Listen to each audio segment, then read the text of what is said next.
Hi,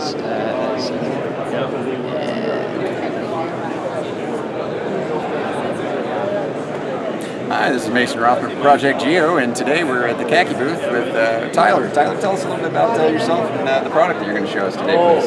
Yeah, I work on a mobile team with NGA, so we build apps for the App Store. And we have an app here called Mage, and it's a mobile awareness Geoint environment. So trying to help folks do mobile field collection. So very flexible app, so you can get your server set up in just a few minutes on the cloud, and then you can decide what kind of data your team is collecting. So if you're cleaning up a natural disaster, you're looking for who do we need to evacuate, where do we need to get supplies dropped off, those types of things. So you can tailor that to the situation. You know, you might have different types of things you're looking at for a flood, maybe vice an earthquake. So you can tailor the form and the type of data you're collecting to that. So the intended user is going to be first responders on this, or who's the intended user of this? So first responders, really anyone doing like field collection of data. So, I mean, there's a lot of different groups that could find this useful. We know law enforcement groups. The code's all open source out on GitHub, so we have had some cases where, like a fire department, a local fire department on the East Coast, we never even talked to them, but they called us up and said, hey, we found your app, we've been using it, just had a couple questions, and yeah, really easy to get people set up. Okay, can you give us a quick demonstration of what you got?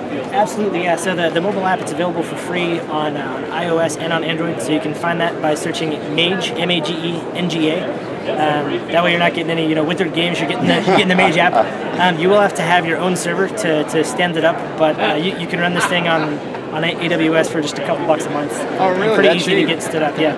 I think our demo server is running on like a Nano. So on the app, does it have instructions on how to set up the AWS service for beginners? So we do have a link to our the project page, and that does have instructions on there. Perfect. Okay, yeah. Excellent.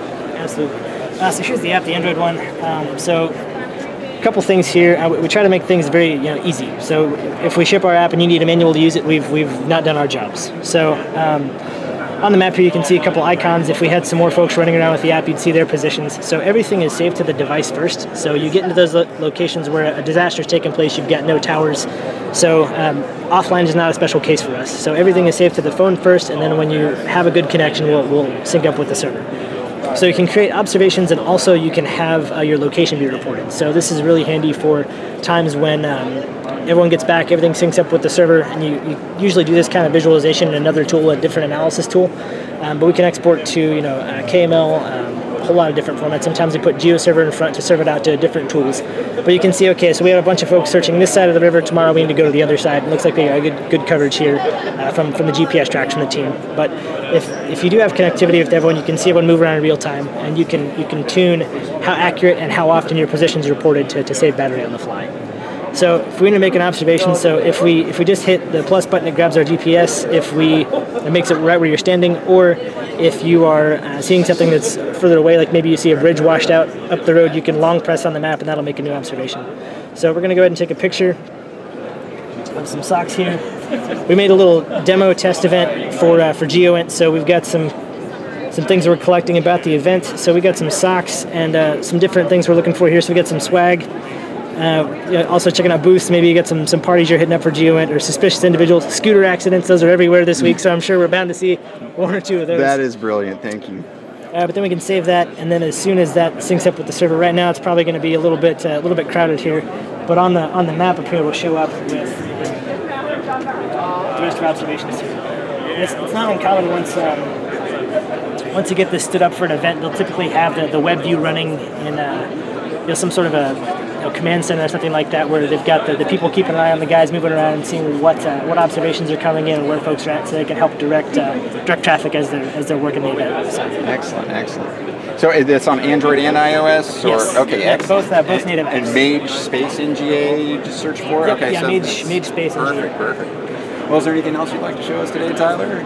I think we might just take a real quick look at the forms so you can see how easy it is to customize. So on the admin side of things, each event has a form. So you can take the data and say, okay, we've got our server for our disaster response, but we're in a hurricane this week and there's an earthquake we got to go respond to. You don't need all those points on the same map. So you can make a new event for each thing you're responding to. So for this event, like I said, we made a form specific for Geoint 2019. We've got a title that we're collecting, and then we made a drop down that has all these different options in it. And you can go through and make a bunch of different things. So you can come in here and say, well, we want a team member. So if me and Mason are out collecting some points, I saw this with Mason, and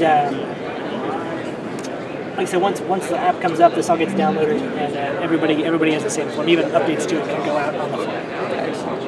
And yeah, all the symbology, you can base that on the things you build in the form. So you can do two different ways. You can go off of one drop down, and you can take another value and color the icon something different, or change the icon inside of that. A lot of customization options. That's excellent. That's what the users want. Excellent. All right. Well, thank you so much, Ty, for joining us today and introducing us to Mage here at Caci. This is Mason Rothman. I'll be signing off for Project Geo.